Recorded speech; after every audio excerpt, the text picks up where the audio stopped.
as Marine One touches down at Stansted Airport. Live pictures there on your screen. Bid you farewell, Shadow Home Secretary Chris Philp. Thanks for joining us. Let's get back to the studio. I'm still joined by Lord Steve McCabe, Labour peer. Lord McCabe, as Marine One lands there, what are your thoughts looking back on this state visit? Sir Keir Starmer and Donald Trump on paper are very, very odd bedfellows, and yet they seem to have developed at least something of a bonhomie. Yes, and I thought it looked pretty genuine looking at the pictures.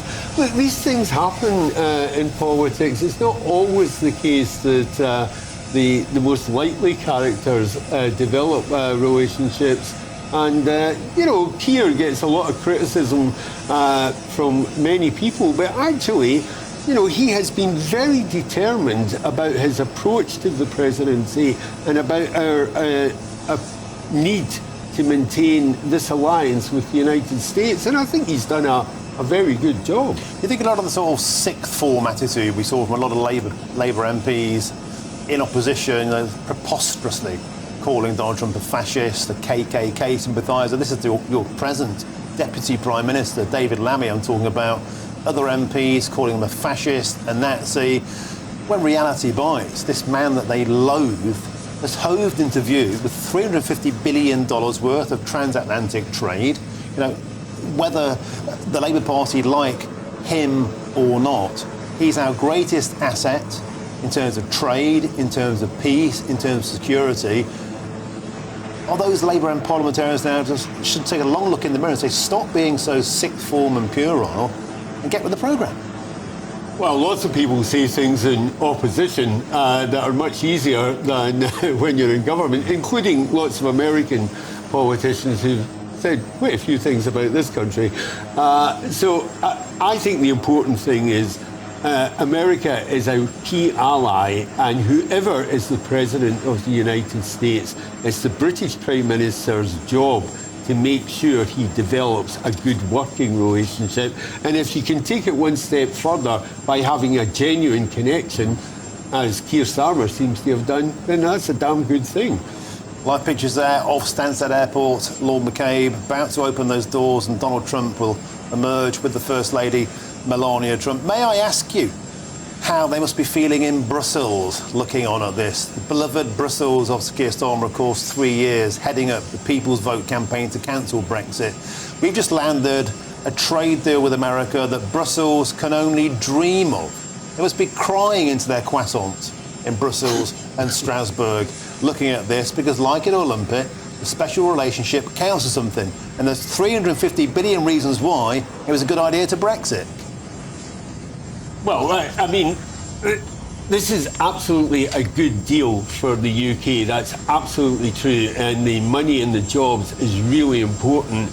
I mean, the truth is we also need to have some better relations with the EU, because there are money and jobs tied up in that as well. Pictures there, we're just about to see, I believe, the President emerge with the First Lady, the doors thrown open to Marine One. Just repeat again what a majestic aircraft that is. Yeah. There we go, the inner door is open. The President advises the first down the steps there, awaiting the President to come out. Lord McCabe, it's a majestic display of power, of superpower, these aircraft, all part of the optics. Yes, it is fantastic. I mean, as you say, Air Force One is a magnificent craft. But actually, I think the blend of this kind of American power that we're witnessing here and what we saw yesterday with British pageantry was actually the thing that brought this together and made it work. We were also able to demonstrate just what we bring to the table. And I do think, and I've stated this repeatedly, and I think it was a masterstroke by Sir Keir Starmer to get that handwritten letter from King Charles from his inside pocket, a dramatic flurry, which I think many world leaders could only have dreamed of having such an easy passage in the White House. Have you had a random call lately from a strange number, maybe trying to sell you something or even scam you? If so, your info could be out there. That's because of data brokers, shady companies that scrape the internet for your personal details and sell them to marketers or even scammers. These days, scammers can even use AI to mimic your friends' voices and trick you into sending money. It's not just annoying. Data brokers often target vulnerable people with high interest loans or sketchy offers. But there is a solution. Incogni, the sponsor of this video. Incogni contacts data brokers on your behalf and requests your info be deleted from their databases. And because your data can keep popping up, Incogni keeps sending removal requests to make sure it stays gone. They've just launched a new unlimited plan with custom removals. If you find your info on a weird website, just send them the link and their privacy team will work to get it taken down. Getting started is easy. Hit the link in the description, create your account and let Incogni handle the rest. It's risk-free for 30 days and you'll get 60% off an annual plan with the code GBNews. Take back control of your data with Incogni. How do you get the heart? How do you woo a billionaire who can afford anything? Here he is, that billionaire who can afford everything. Donald J. Trump emerging from Marine One with Melania Trump, who's looked simply magnificent this entire visit, in my opinion. Her style has been spot on, that wonderful suede jacket. Donald Trump, of course, in his trademark red tie, holding the First Lady's hand. And there's been a lot of windy conditions, Lord McCabe, but these past couple of days, and Donald Trump's hair for now just about staying in place. Yes, I don't know who does it, but it's very effective. Waving there to the press corps, and of course 2 Chinooks flew in, and astonishingly one of them contained our very own Bev Turner. The press corps was ferried from Chequers to Stansted in those US military Chinooks. Again, astonishing display of the brute power of American military. A final handshake, looks like, from Donald Trump bidding farewell to Great Britain, and Lord McCabe, as the first couple of America begin their steps towards the steps up to Air Force One. Do you think this has been a success, not only for Keir Starmer, this state visit, but for the United Kingdom PLC? Yes, I mean, I think you could tell from the things that the president said that, you know, he genuinely enjoyed it. He was genuinely involved, and he really appreciated it. And I think, you know, this, as you say, is an exceedingly powerful individual, and he's also a very wealthy man who's got everything. But he got something Stephen from Kay, us. just for those at home, Donald Trump and Melania Trump there alighting, going up the steps of Air Force One. They customary get to the top and they'll turn and give one final wave to the UK press, to United Kingdom there. Donald Trump waving goodbye, pointing out one of his favourites, pumping his fist, waving. Melania also waving in her movie star sunglasses. The first couple of the United States, the most powerful couple on the planet, getting into Air Force One. The inner door closes. That is their sanctuary. That is their kingdom in flight. And Bev Turner, the press corps now, we can see all merging on. President, of course, always first on to that aircraft. They'll be enjoying presidential comfort on the way back. And Lord McCabe, again, just to repeat, a huge trade deal has been done with Britain. And I put it to you again, this cements the fact that putting your politics to one side, putting your silly name calling to one side that we've seen from Labour parliamentarians towards Donald Trump. Sadiq Khan, by the way, needs to get a life and stop doing that. He's still calling him far right. How many billions of pounds could have been pumped into London if Labour's London mayor hadn't been quite so immature and puerile towards Donald Trump? That's for another conversation. But on a serious point, doesn't this prove that our true ally on the global stage, be it diplomatic, be it financial, is the United States of America, not Brussels? Well, I think it proves that America is a vital ally for this country. I think America is also a vital ally for Europe, and particularly at a time when Putin is causing so many problems. I think that is crucial. I think what Keir Starmer is doing is proving to be the bridge between Europe and the United States, and I think that is extremely important.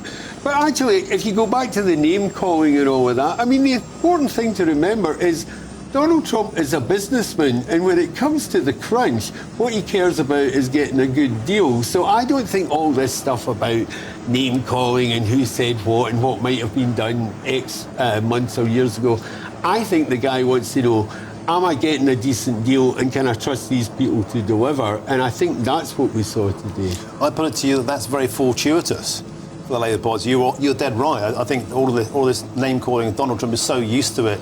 It's almost a pea shooter against a tank. It pings off his armour. It's a part of his existence. But it's very, very lucky that he's able to forgive people like David Lammy for comparing him to a fascist. Very, very lucky that he turned a blind eye to Angela Rayner, very vocally campaigning that he shouldn't be allowed to have his first state visit. It's very fortuitous that it's about the art of the deal and that Donald Trump doesn't take things personally because, let's be frank, it was ridiculous. Well, as I say, I think when you're in government, you have to adopt a grown-up, realistic approach to politics. It's rather different in opposition, but it's not all one way. I mean, there have been things said about this country. In fact, not that long ago, the Vice President was kind of dismissing our role in the Second World War. People say things, but the reality is you have to concentrate on what's really going to make a difference. That's what the last couple of days has been about. It's about Britain working with a key ally and making sure that we cement that relationship. Do you think it's going to be... the hard work starts tomorrow morning for Keir Starmer. It's been a couple of days of pageantry, a couple of days have been to take a break from what's been an absolutely tumultuous 14 months in power, been disaster after disaster in these past few days alone. Angela Rayner having to depart office, Peter Mandelson, Sir Keir was probed about that today. He brushed it to one side, as did Donald Trump, of course. Donald Trump didn't want to be talking about Jeffrey Epstein because, of course, it's projected onto the castle there at Windsor. A huge embarrassment for the Labour Party to lose its US ambassador. These problems still remain tomorrow morning, Lord McCabe. Well, they do, but actually things that are described as major problems have a habit of actually disappearing quite quickly in politics because there's always something else coming up. I mean, most people would concede that Peter Mandelson did a pretty good job as the ambassador in the United States, but he had to go, and that is life and that is politics. I think that what Labour needs to concentrate on is what are we doing about migration, what are we doing about the economy, and what are we doing about cutting people's bills and raising living standards. And I think that's what Keir Starmer will be thinking about tomorrow. Good, thank you very much, Lord Stephen McCabe. I tell you what, I think Sir Keir Starmer's primary emotion from here will be phew, thank God it's over. He got through these past 2 days without there being any major political embarrassment. Sometimes he does have that Dalek-like personality. You have to admit he was slated for how long his sleeves were on his suits. Every single thing that you do is under the world's microscope. And I think Sir Keir Starmer now might be sitting down and just kind of kicking off his loafers and thinking, I got away unscathed. Well, I don't know. Maybe he enjoyed it. I mean, I really don't know. I don't know. I think he will be saying that it's a job well done. I think that will be his feeling.